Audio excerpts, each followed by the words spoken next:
চব্বিশে এপ্রিল কলকাতার আইসিসিআরের সত্যজিৎ রায় অডিটোরিয়ামে রেড ওয়াইন এন্টারটেনমেন্টের পক্ষ থেকে কর্ণধার অভিজিৎ গুপ্তর বিশেষ উদ্যোগে ও ব্যবস্থাপনায় অনুষ্ঠিত হল বঙ্গজ্যোতিষ সম্মান 2026 সিজন 2।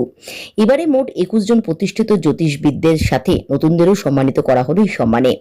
এইবার যারা বঙ্গজ্যোতিষ সম্মানে ভূষিত হলেন তাদের মধ্যে উল্লেখযোগ্য আচার্য রথীন্দ্র কুমার মল্লিক, অচিন্ত ভট্টাচার্য, গুরুজি বিনয় মহারাজ, শ্রীময়ী মা মহারাজ বিশ্বনাথ শাস্ত্রী, জ্যোতিষ অরিত্র ভট্টাচার্য, তন্ত্র আচার্য শ্রী মদন মুখার্জি, শ্রীমতী বুড়িমা শ্রী স্বাতী শাস্ত্রী, জ্যোতিষ রাহুল দেব, শ্রী বিজন ভট্টাচার্য সহ অন্যান্যরা। এদিন সম্মান প্রদানে বিশিষ্ট ব্যক্তিদের মধ্যে মঞ্চে উপস্থিত ছিলেন অভিনেত্রী সোনালী চৌধুরী, পরিচালক অনিন্দ সরকার, সঞ্জীব বসাক সহ বহু বিশিষ্ট ব্যক্তিত্বরা।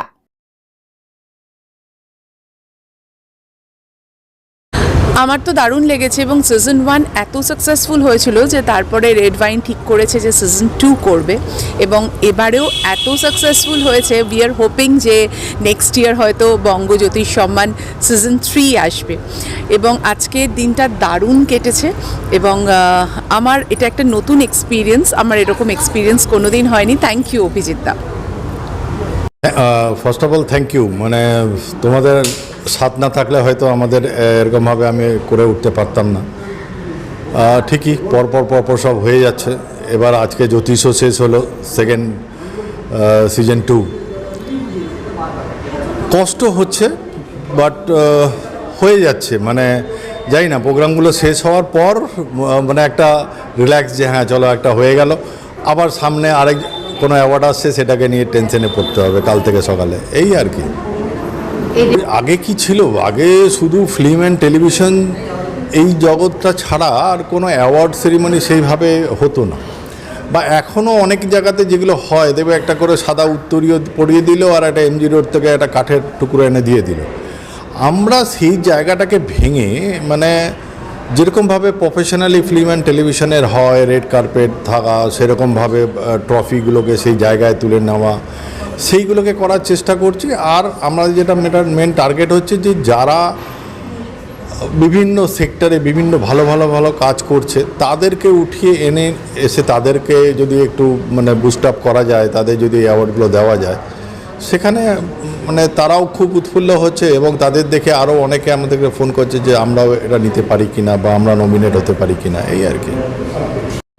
এই প্রোগ্রাম খুবই ভালো হয় আর এই প্রোগ্রাম যেন রেড ওয়াইনের আরও ভালো হয়, দীর্ঘ সাফল্য পায় এই কামনা করি। গতবারও আমি রেড ওয়াইনের এখান থেকে সম্মানিত হয়েছিলাম, এবারও হলাম।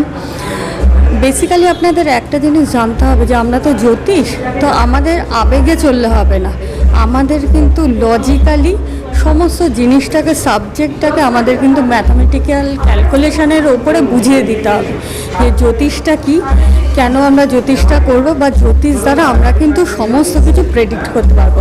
যেমন 2026-এ কিন্তু আমি প্রথম প্রেডিক্ট করি অ্যাস্ট্রোলজার শ্রীময়ী মা যে আমাদের এই বছর কিন্তু আবার নতুন করে সরকার গঠন করবেন। যিনি আমাদের সরকারে আছেন মমতা ব্যানার্জি, শ্রীমতী মমতা বন্দ্যোপাধ্যায় যিনি আছেন, তিনি কিন্তু আবার নতুন করে সরকার গঠন করবেন। আমারই প্রেডিকশন ছিল।